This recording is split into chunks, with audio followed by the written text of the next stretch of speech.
வணக்கம் மக்களே, எனக்கு எந்த ஒரு மரியாதையும் கிடைக்கவில்லை. மனம் வெறுத்து போய் தான் இங்கே வந்திருக்கிறேன். ஆனால் என்னை அவர் நட்பாக அரவணைத்துக் கொண்டார். அவருக்கு நான் நன்றி கடன் பட்டிருக்கிறேன் என்று திமுகவில் விளங்கி தாவைக்காவில் இணைந்த சுகுமார் பேட்டி எடுக்கிறார். பாருங்க.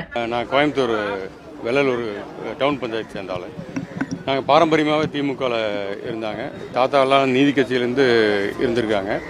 அப்பா முதல் நம்ம ஊரில் வெள்ளலூரில் திமுக மன்றம் ஆரம்பித்து அது நான் 97லேருந்து நான் உறுப்பினராக இருந்தேன்.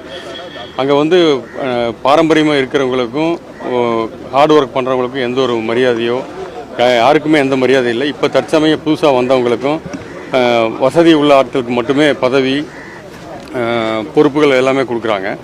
அதனால் அதில் ரொம்ப மன வெறுத்து போய் தான் நான் இங்கே வந்து தளபதி அவரை பார்த்து இன்றைக்கி ஜாயின் பண்ண தாவைக்கால.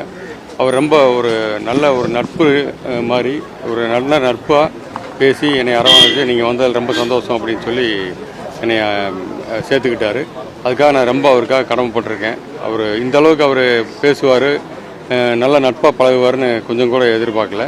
ரொம்ப டிஸ்டன்ஸ் மெயின்டைன் பண்ணுவார்னு பார்த்தேன். அப்படி இல்லை, எதுவுமே இல்லை.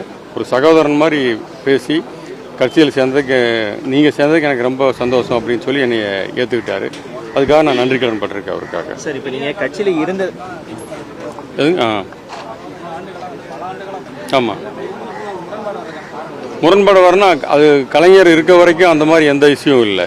ஒரு பழைய ஆட்களும் ஒரு மரியாதை கொடுத்தாங்க. இப்போ இந்த கடந்த 5 வருஷமாக வந்து எந்த ஒரு மரியாதையும் இல்லை. யார் போய் என்ன ஒர்க்கு கேட்டாலும் யாருக்கு எது செஞ்சு தர மாதிரி இல்லை. அது கோயம்புத்தூரை பொறுத்தளவு திமுக உண்மையான தொண்டர்கள் ரொம்ப விரும்பி போயிருக்காங்க. கோயம்புத்தூர் மட்டும் இல்லை, தமிழ்நாடாகவே அப்படி தான் இருக்காங்க. பாரம்பரியமாக இருக்கிறவங்க எல்லாருமே வந்து சரியான அப்ரோச் இருந்தால் எல்லாம் வெளில வந்துடுவாங்க.